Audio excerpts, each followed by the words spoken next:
Hi guys, welcome to this episode. On this episode, we want to take a look at my Kenyan people. How una dey? I love me some Kenyan people. So the Kenyan people don't take shit from nobody, man. Kenyan people and South Africans, that's why we love them. In South Africa, you cannot do anyhow. You know, it's only the zombies that take it. But in Kenya, you cannot do anyhow. If you do anyhow, you will see anyhow. You know, so hello guys, welcome to this episode. This episode we're going to talk about a Kenyan pastor that was beaten to stupor and is now in the hospital. So the general overseer of Wings of Blessings African Church, Pastor James Mugo, I don't know what he was thinking, but it's their usual tactics to dupe people, was preaching in church. He decided to tell his members that to unlock the blessings Jesus Christ and God has for them in 2022, they will require a small unlocking fee. The fee is not too much. You know, this thing is a game of numbers. If you tell them bring 100,000 shilling, people will not be able to afford. But if you have a huge crowd, you tell them bring 4,200 shillings. Calculate it with the huge crowd and see how much he makes at the end of the service.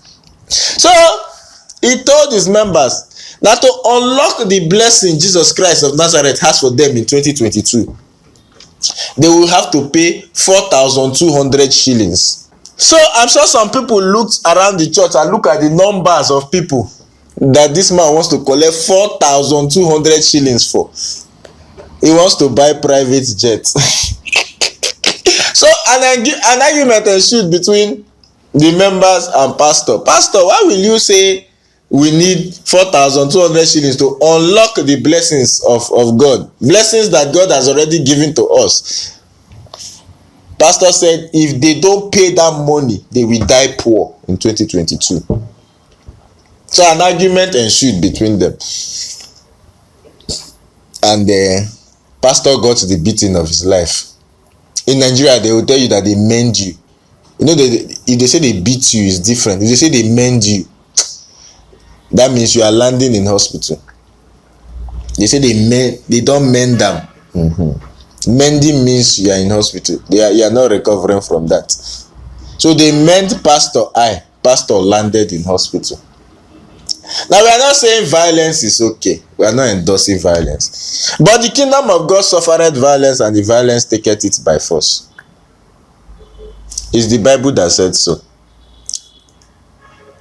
The kingdom of God suffered violence, and the violence does what? Taketh it by force. So the members took the pastor's face by force. You understand? You see, if more members does this to some of these charlatans, they will be afraid to open their brown teeth to ask for ridiculous things. People are suffering in Africa. There's a lot of poverty all across Africa.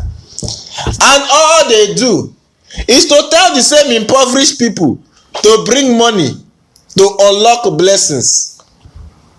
No difference between the African politician and the African pastor.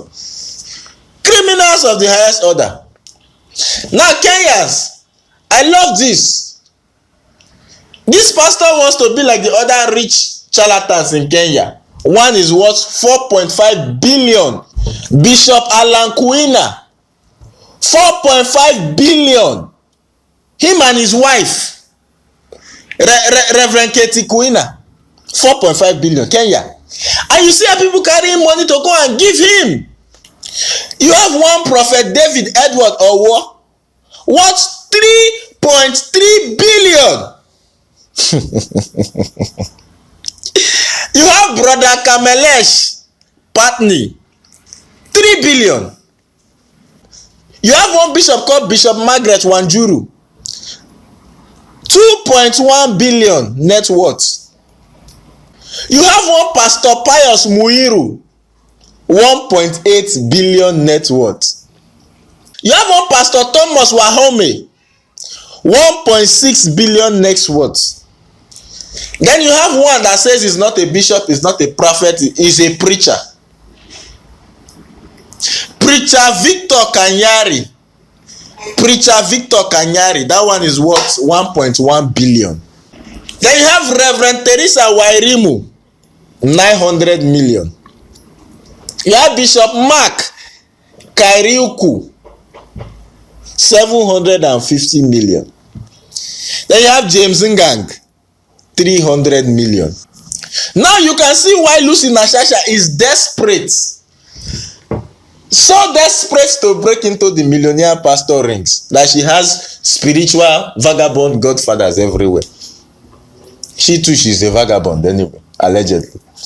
So Kenya, you people need to, I like this one, but I think you need to replicate it.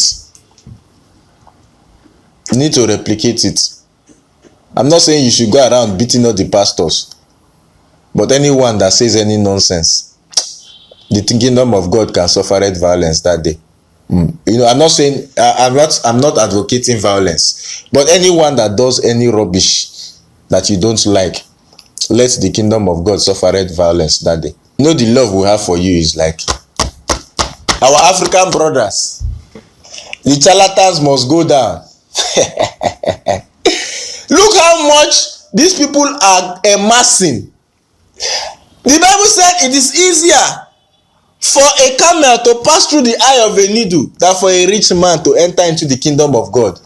Do these men read this chapter of the Bible? Do they, or they just choose to ignore it and gather? I know what it is. Because of the way they get their wealth, where they get their wealth, their own riches is on earth. You can hear when that girl was saying that Chris Okafor used to brag how many jets I have, how many watches I have, how many suits I have 50 cars. That is all they do. Their own riches of the kingdom is on earth. They have gotten it. They don't. I don't know if they know something, that whether there is heaven or they are just amassing it here on earth. Their own reward. There is nothing like reward in heaven for your pastors. All their reward here on earth. And they don't know. Vanity upon vanity. There is a Kenyan proverb. There's an African proverb from Kenya. Oh, this feels unusual. Normally when I say that, Joshua starts ranting. There's an African proverb from Kenya. It says, the wealth of the greedy ultimately goes to the community. Amass all this wealth. When you die, it will... They said, the Bible said, their land will become desolate. Nothing will come of it. Everything will scatter.